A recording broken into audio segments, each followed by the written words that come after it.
अरे गोली पिस्टल धर, पासे रे पिस्टल धर। वीडियो भरे दो, भरे दो। वीडियो भर। धमकियां देते अमजद पलारी है जिसने कत्ल किया है। वो मैं इसका इंतजार करती, नमाज पढ़ते हुए वो आएगा, मैं उसके चंपल देखती हूँ मैं उसके। मामूली से लोग झोंक में आपने एक बंदा कत्ल कर दिया, मतलब मुलजिमान इतने आज़ाद हो गए, इतना कानून कमजोर हो गया हमारा। और अभी इस टाइम वो आता फौरन मेरे पास लेट जाता। हर बात मुझे अपनी माँ से ज्यादा मुझे बताता था, खाला यूं खाला यूं।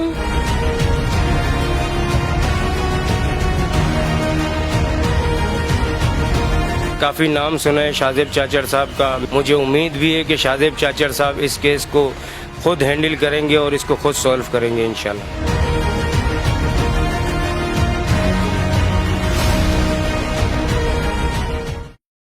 अस्सलाम वालेकुम नाजरीन, मैं हूं आपका मेज़बान मोहम्मद वलीद और आप देख रहे हैं हैदराबाद टाइम्स। इस वक्त शहर में सबसे आसान हदफ रह गया है किसी को कत्ल करना। जी बिल्कुल, 2 साल कबल 13 अगस्त 2024 को थाना मार्केट की हदूद लिबर्टी चौक पर एक अफसोसनाक वाक़या पेश आया, जिसके अंदर मामूली सी तकरार के ऊपर जो है वो 3 मुलजिमान की जानिब से जो है वो अंधाधुन फायरिंग की गई, जिसके अंदर 2 अशखास जो है बुरी तरीके से जख्मी हुए। जिसके अंदर पहला शख्स जो है वो शाहजेब चन्ना है, जबकि जो दूसरा शख्स है उसका नाम आतिफ राजपूत है। आतिफ राजपूत जो कि सिविल अस्पताल हैदराबाद जब उसको लेके जाया गया तो वो जख्मों की ताब ना लाते हुए मौके पर ही जाँ भाग हो गया। उसके अहले खाना इस वक्त शदीद गम से निडाल हैं और SSP हैदराबाद समेत तमाम आला अफसरान से ये मुतालबा करते हैं अब तक जो है वो मुलजिमान गिरफ्तार क्यों नहीं किए जा सके। हमारे साथ यहाँ पर अहले खाना मौजूद है, उनसे जानते हैं कि सारा वाकया क्या था। मैं आतिफ की वालदा हूँ, क्या करूँ, मैंने ये वाकया ये हुआ है, बस इसका आतिफ का कत्ल हुआ है और मैं चाहती थी कि इसके कातिलों को पकड़े।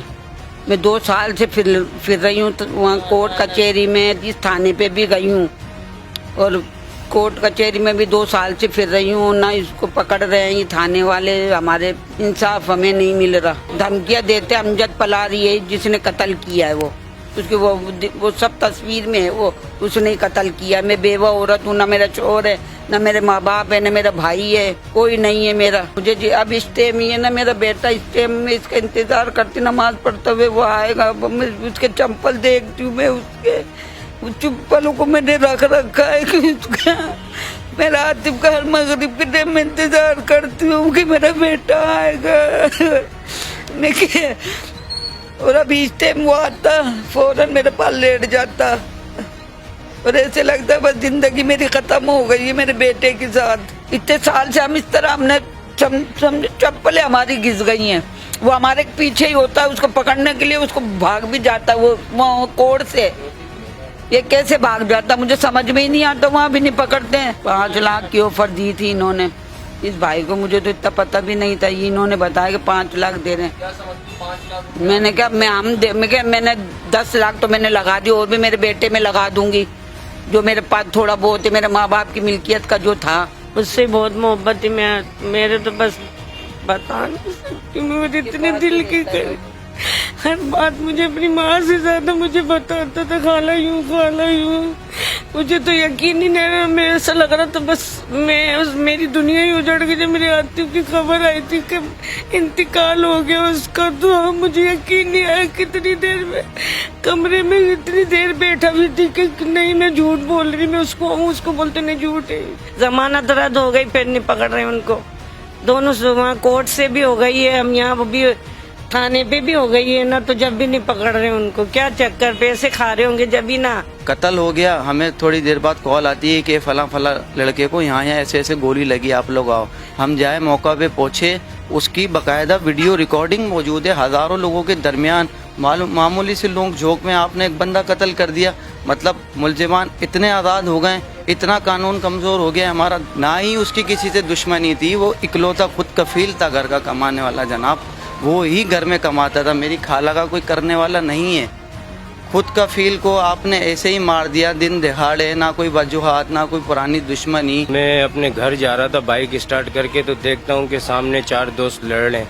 ये नहीं समझ में आया कि ये मेरा ही कज़न है।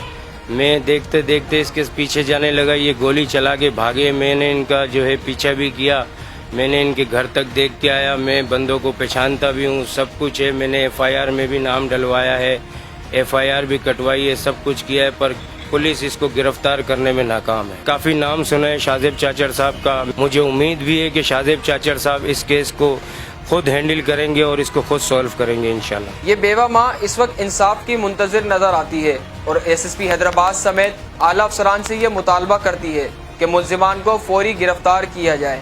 ताहम ये सिस्टम और पुलिस के आला अफसरान अब तक मुल्जिम को गिरफ्तार नहीं कर सके हैं। ये मुल्जिम हैदराबाद शहर के मुख्तलिफ मकामात पर दंदनादा फिरता है। जबकि बात की जाए अगर इसके माजी के रिकॉर्ड्स की तो उसमें भी ये कई केसों में मतलूब है। कैमरामैन फ़हीम लोधी के साथ मोहम्मद वलीद, हैदराबाद टाइम्स।